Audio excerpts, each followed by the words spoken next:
Vedant, who is joining us from 7 LKM. That's where all the ministers who will be sewn in have started arriving. Vedant, which are the cars that you saw in the last 10 minutes? Well, top leaders, Maria, including Nirmala Sitharaman, of course, Amit Shah, JP Nadda, they have all arrived. And speaking of Uttar Pradesh, Maria, interestingly, two including BL Verma and Jitin Prasad. They have arrived at the Prime Minister's residence as well. Remember, BL Verma was a Minister of State in Modi 2.0, so he has arrived here as well. Apart from that, key allies have also started arriving here, Maria, including Chirag Paswan and HT Kumaraswamy. Now remember, interestingly, this is a gate where the cars will start exiting from. So some cars that we might have missed, we'll get a clarity on when the tea ceremony actually ends. But interestingly, that you have also, key Modi 2.0 leaders, including Mansukh Mandavia, who just arrived a short while back here at the Prime Minister's residence. Apna Dal's Anupriya Patel has also arrived here. So key leaders who were expected to take oath today, they have all arrived. Now remains to be seen who else arrives. Also, Raksha Khadse also has arrived at the Prime Minister's residence. So both, former ministers, outgoing ministers, as well as key ally leaders have started arriving at the Prime Minister's residence. Okay, so all of them have started arriving at the Prime Minister's residence. We can also say that Dharmendra Pradhan has also got a call. He will be arriving at 7 LKM in just a bit. Nirmala Sitharaman has entered the LKM. Amit Shah has entered LKM, so he will be taking oath. Rajnath Singh, again, all part of CCS. It looks like big hint at continuity when we look at those visuals. State-wise representation is something that we'll be watching out for. C.R. Patil, the Gujarat BJP president, has also got a call, is what we are being told. Mansukh Mandavia, the outgoing health minister, has got a call. Okay. Yes. Okay, so we'll try and get more details. Yes. So, yes, please go ahead. Nirja, when we look at this, the big message, again from you, but will you be focusing also on the state-wise representation? Because that becomes key, keeping in mind the upcoming assembly elections in particular. Absolutely. Particularly assembly elections in Haryana, Jharkhand, Maharashtra, Delhi, but also Uttar Pradesh. Uttar Pradesh has overturned this verdict, and caste equations with the Dalits moving towards the Samajwadi Party and Congress, Muslims as one person, EBCs, extremely backward castes in eastern part of Uttar Pradesh, leaving the BJP. So what are the correctives that the Prime Minister is going to put in place and bring in those people in the cabinet who give a suitable message to these communities? That is also going to be very interesting to watch. Okay, and of course, but that's a continuity. What are the other, as far as the EBCs are concerned, for instance, Dalits are concerned. Of course, in Bihar, it's Maji is there, Chirag Paswan is there. Those are powerful signals. But in Uttar Pradesh? Yes, we are trying to get details on UP, but should we be looking at it from the state-wise representation at the moment? Because, there'll be a lot of balancing act that will be done in the coming few days. Or should this be seen from the prism of what these leaders bring on the table, given the kind of experience that they have had? Nirja? Yeah, you asking me? Yeah. Well, every cabinet that any prime minister has fashioned keeps all these things in mind. The communities, the geographic region, our country being so diverse. Now, in certain states, the Jats were given a go-by. And you've seen the Jat anger manifest itself, whether it's in Western UP, whether it's in Haryana, whether it's in Rajasthan. So, these are very important signals, to have coalition or governance, I would say, and particularly coalition governance is all about power sharing. Power sharing between communities at the bottom and reflected in the power sharing of representation given to the leaders of those communities at the governance level in the Council of Ministers. And if you upset that balance, things go haywire. While we look at those visuals that are coming in, let me also bring in Shagato Srinivas Raju. I'm looking at that full visual. Just about everybody, I would say, who is going to be sworn in has already come. When is this tea going to begin? Vedant, if you can hear me. That's right, Maria. So all top leaders have started arriving. In fact, the buzz here right now, Maria, is that Shivraj Singh Chouhan is also expected at that tea. Well, we'll wait certainly for his car to enter 7 LKM, so there's no confirmation on that, but there's a lot of buzz about that. All eyes on whether Shivraj Singh Chouhan also enters 7 LKM in the next 10 minutes. But most top leaders have arrived here, is what we are being told. In the last 5 minutes, we also saw Ashwini Vaishnaw and Dharmendra Pradhan who have arrived here. Of course, they've been very key to the governance, agenda, the governance model of the Prime Minister. Both Ashwini Vaishnaw and Dharmendra Pradhan, Bhupendra Yadav has also arrived here.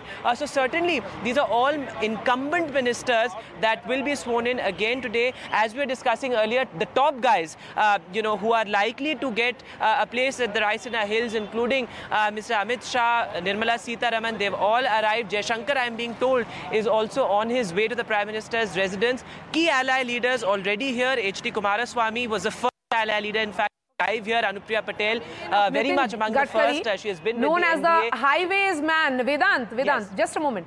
Vedant, we are looking at those visuals of Nitin Gadkari leaving his bungalow and heading straight to LKM. He is known as India's highways man, someone who has implemented Prime Minister's dream ideas, projects in terms of infrastructure, an important role. Maybe he's returning to the same portfolio is the sense, but we'll have to wait and see how the cabinet or portfolio distribution happens. Go ahead, Vedant.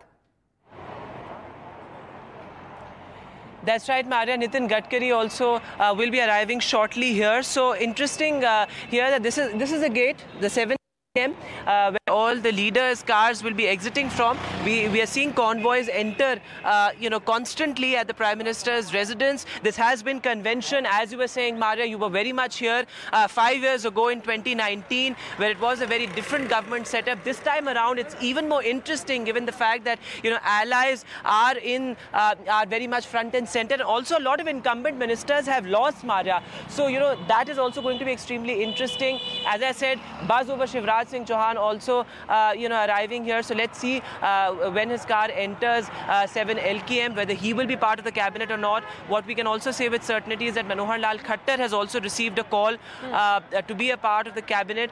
So interesting names there, but a lot of activity and movement here at 7 LKM. Okay, so a lot of activities happening where Vedant is. That's the hot spot today, Vedant. And let's look at the representation from South right now and go to Shagato Srinivas Raju. Any surprises in that list, or would you say it's all expected? And what do you think are the big takeaways? We don't exactly have all the details, except for Kumar Swamy's name. But, whichever cabinet has been formed from 1942 on, every single state has been represented, whether the party has a Congress obviously used to have, MPs from all these states. But in the case of this government, for instance, nobody has one from Tamil Nadu. I'll be very keen to, know who will be the minister representing Tamil Nadu. Kerala, Suresh Gopi has one. Obviously, he may get a MOS. He may be a junior minister. But will there be anybody else? Last time Muralidharan was there. He has lost from Attingal. So, these two states are interesting because see, Kerala has given a huge vote share advantage to the BJP, which was never the case earlier. Ghazali is joining us. Ghazali, what's the action happening where you are?